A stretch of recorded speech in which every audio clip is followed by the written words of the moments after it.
I fell sick. All of a sudden ఏమైంది? ఏం చెప్పారు? Feeling good actually. Shortness of breath ఉంది. గట్టి ఊపిరి పీల్చి గుట్టి దగ్గొచ్చేస్తుంది. What really happened? 2 weeks back it was all good. Prasanna కూడా జాబ్ మానేసింది అండ్ ఇంకా విహాన్తో ఫుల్ టైం స్పెండ్ చేస్తుంది అనుకున్న లోపలే చాలా జరిగిపోయి. ప్రసన్న వాళ్ళ ఇంటికి వెళ్తుంది. వాళ్ళ మదర్కి నీ ఆపరేషన్ అయింది అండ్ కొంచెం సపోర్ట్గా ఉంటుందని చెప్పేసి ఒక 2 days వరకు అయితే వెళ్ళొస్తా అని చెప్పేసి అనింది. విహాన్ మమ్మీ ఎక్కడికి వెళ్తుంది తెలుసా? మమ్మీ ఆచి 2-3 days ఉండదు ఇంకా ప్రసన్న. మేమిద్దరమే ఎంజాయ్ పండుగ. వాడు కూడా వెళ్ళిపోతే వాడిని కూడా తీసుకెళ్తే అది ఎంజాయ్మెంట్. వాడిని పెట్టుకొని ఉంచుకొని ఎంజాయ్ అంట. బాయ్. వచ్చిందా బస్సు? ఎడిపోతున్నావు?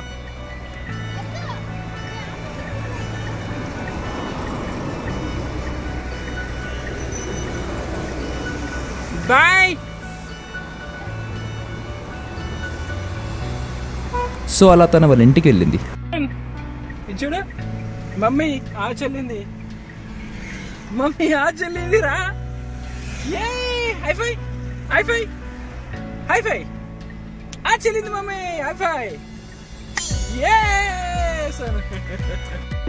ప్రసన్న వాళ్ళ మమ్మీకి నీ ఆపరేషన్ అని చెప్పాను కదా, తనకి కొంచెం తోడు కోసం వెళ్తుంది అనమాట. మళ్ళీ వస్తుంది, మళ్ళీ వెళ్తుందంట. సో ఈ 2 days అయితే మేమిద్దరమే ఇంకా ఎంజాయ్ పండుగ. చాలా రోజులైంది మొత్తం పని చేసుకొని. సగం పనులు చేస్తున్నా కానీ మొత్తం పనులు చేసి చాలా రోజులు అయిపోయింది. ఈడు ఒక్కడితోటి ఉంటే నేను అసలు వీడియోస్ పోస్ట్ చేయడానికి నాకు ఎంత కష్టమైపోతుంది. అండ్ అదే నైట్ నుంచి నాకు హెల్త్ సిక్ అయినట్టు అనిపించింది. కన్యా కొద్ది సిక్ ఫీలింగ్ ఉంది. జ్వరం వచ్చేటట్టు అనిపిస్తుంది నాకు. ప్రసన్న కూడా లేదు. నాకు నిద్ర వచ్చేస్తుంది ఘోరంగా. కన్నా అన్నం తినేసి పడుకుందాం దా విహాన్. 2 daysకి కిచెన్ ఇలా అయిపోయింది. ఒక పక్క విహాన్, ఇంకొక పక్క నా హెల్త్ సిక్ అండ్ ఇంట్లో పని. ఇంకా వేరే పని చేసేంత స్కోప్ లేదు, ఓపిక కూడా లేకపోయింది. But still manage to clean the mess before she comes.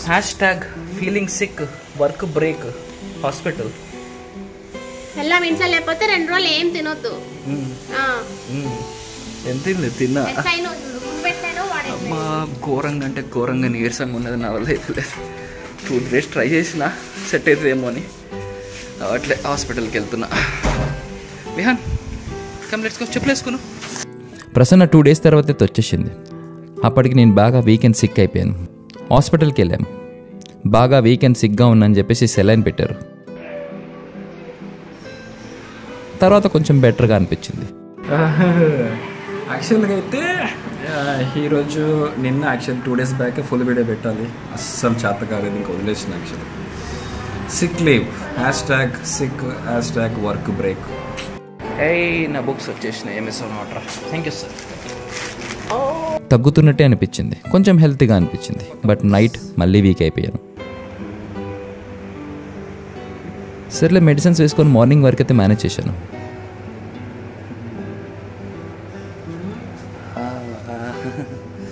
Morning లేచాక కూడా అదే ఫీలింగ్. 3-4 days పైన అయిపోయింది. హెల్త్ బాగా సిక్ అయిపోయింది. గొంతు కూడా ఘోరంగా చేంజ్ అయిపోయింది చెప్పాలంటే. అమ్మా సడన్గా సిక్ అయిపోయింది. No content. అందరూ చెప్పే హోమ్ రెమెడీస్ కూడా ట్రై చేస్తూ ఉన్నా అలాంగ్ విత్ మెడికేషన్. ఏదో టెంపరీ రిలీఫ్ కాస్త. ఆవిరి పట్టుకున్నాను.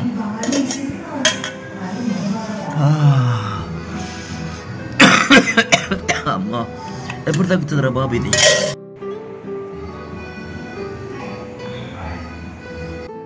నైట్ 3 అయింది. ఈ సిక్నెస్ వల్ల అసలు నిద్రనే పట్టట్లేదు. థ్రోట్ ఇన్ఫెక్షన్ వల్ల అసలు నిద్రనే పట్టట్లేదు. దగ్గు మొత్తం కింద వరకు ఇన్ఫెక్షన్ బాగినట్టు అనిపిస్తుంది. వీజింగ్ బాగా అయిపోయింది. అండ్ ప్రసన్న మార్నింగ్ బ్రేక్ఫాస్ట్ చేసుకుని తెచ్చింది. తనకి ఇంట్లో పని చేయడం, వంట చేయడం, నన్ను చూసుకోవడం ఇదే పని అయిపోయింది కొన్ని డేస్ నుంచి. ఈరోజు సాటర్డే, సండే డాక్టర్ ఉండదు. వెళ్దామంటే తగ్గుతుంది లేనట్టు ఈవినింగ్ వరకు వెయిట్ చేశాను. ఈవినింగ్కి బాగా సివియర్గా అయిపోయింది నాకు. Not at all feeling good actually. Shortness of breath ఉంది. గట్టి ఊపిరి పీల్చి గుట్టి దగ్గొచ్చేస్తుంది. షివరింగ్, బాడీ షివరింగ్ అవుతుంది యాక్చువల్లీ. అప్పుడే వీక్ అయిపోతున్నా, అప్పుడే హెల్త్ పాడైపోతుంది. నా సిమ్టమ్స్ బట్టి ఏదో వైరల్ ఫీవర్ అనుకొని అన్ని టెస్టులు చేయించారు. Dengue, malaria, typhoid. మళ్ళీ సిలైన్ పెట్టారు. అండ్ విహాన్ పాపం కొన్ని డేస్ నుంచి వాడికి లోన్లీగా అనిపిస్తుంది. హాస్పిటల్ ఇల్లే అయిపోయింది వాడికి. ఇంట్లో ఒక్కరికి హెల్త్ బాగాలేకపోయినా అది వేరే వాళ్ళ మీద బాగా ఇంపాక్ట్ పడుతుంది కదా. సెలైన్ పెట్టించుకున్నాక మళ్ళీ కాస్త బెటర్ అనిపించింది. చెమటలు కూడా ఎట్లా వస్తున్నాయి, చెమటలు. Tough situation. ఒకటేసారి వచ్చింది ఫీవరు, నువ్వు చూసుకుంటున్నావు. మన హెల్ప్ కోసం మరో వచ్చేటట్టుంటే మా అమ్మ రాలేని సిచ్యువేషన్. మా అక్కకి సర్జరీ అయింది కాలికి. 1 month వరకు కంప్లీట్ బెడ్ రెస్ట్ అంటే నడవలేదు. అండ్ వీళ్ళమ్మని అయితే అడిగే సిచ్యువేషన్ కూడా కాదు.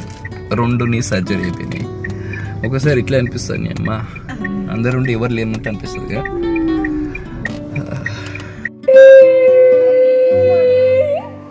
And next day morning Vihaan బాగా ఏడ్చాడు.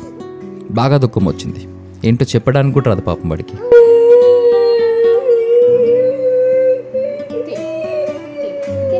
గత 10 రోజుల నుంచి వాడిని సరిగా చూసుకోలేదు, ఎక్కువ టైం స్పెండ్ చేయలేదు. ఎక్కి ఏడ్చేసాడు.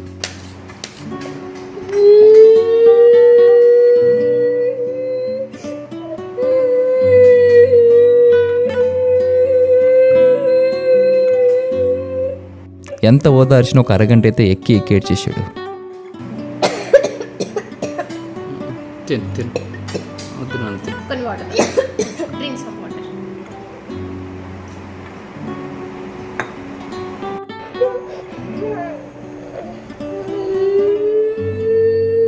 రారా నాని దగ్గరికి వెళ్దాం, కాస్త రిలాక్స్ అయినట్టు ఉంటుందంటే బయలుదేరాం. వెళ్తూ దారిలో రిపోర్ట్స్ కూడా కలెక్ట్ చేసుకున్నాం. ప్రస్తుతం ఇప్పుడే రిపోర్ట్ తీసుకురావడానికి వెళ్ళింది. ఏం వైరల్ ఇన్ఫెక్షన్ ఉందో తెలుస్తుంది ఇప్పుడు. అది ఏడుస్తూనే ఉన్నాడు. ఇంకా సర్లే రారా బయటికి వెళ్దాం, ఇక్కడ నుంచి ఇంకా రిపోర్ట్ తీసుకొని మా అమ్మ వాళ్ళ ఇంటికి వెళ్ళి చూద్దామని అనుకున్నాం. ఘోరంగా ఏడ్చినాడు. What is my blood report says? Just blood infection, typhoid, malaria, dengue అనేది ఏం లేవు. Blood infection? Infection. Viral fever అయితే ఏం కాదంట, బట్ బ్లడ్లో ఇన్ఫెక్షన్ ఉందంట. చాలా సివియర్గా ఉంది. నార్మల్ రేంజ్ వచ్చేసి less than 6 ఉండాలి, బట్ నాకు 48 వరకు ఉంది. It indicates some infection or inflammation in the body. ఆ రిపోర్ట్స్ చూసిన డాక్టర్ మళ్ళీ సెలైన్ అండ్ యాంటీబయాటిక్స్ ఇచ్చారు. ఒక 3 days తర్వాత మళ్ళీ చెక్ చేసుకోవాలన్నారు.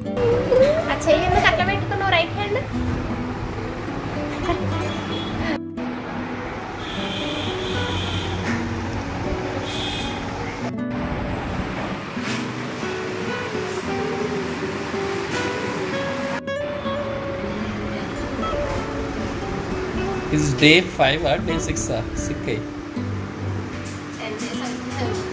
10 days నుంచి sick అయ్యాను. టెస్ట్ చేయించుకోవడానికి వెళ్తున్నా.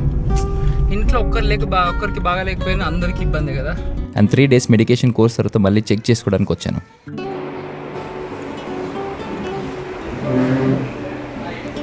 సిఆర్పి టెస్ట్ చేస్తున్నాం కదా. ఇప్పుడు కొద్దిగా తక్కువ వచ్చిందంటే ఇన్ఫెక్షన్ తగ్గింది, ఇన్ఫ్లమేషన్ తగ్గిందని అర్థం. కొంత ఇంకా మైల్డ్ అయితే ఉంటుంది నాకు తెలిసి. And the report says 8. ఇంకో కొంచెం మైల్డ్గా ఉంది, ఒక 2 daysలో సెట్ అవుతుంది. So this is my 6th story. So next వీడియోలో ఇలాంటి 6 స్టోరీతో కాకుండా ఒక సూపర్ స్టోరీతో మళ్ళీ కలుసుకుందాం. అంతవరకు stay healthy, stay happy. See in the next video. Bye.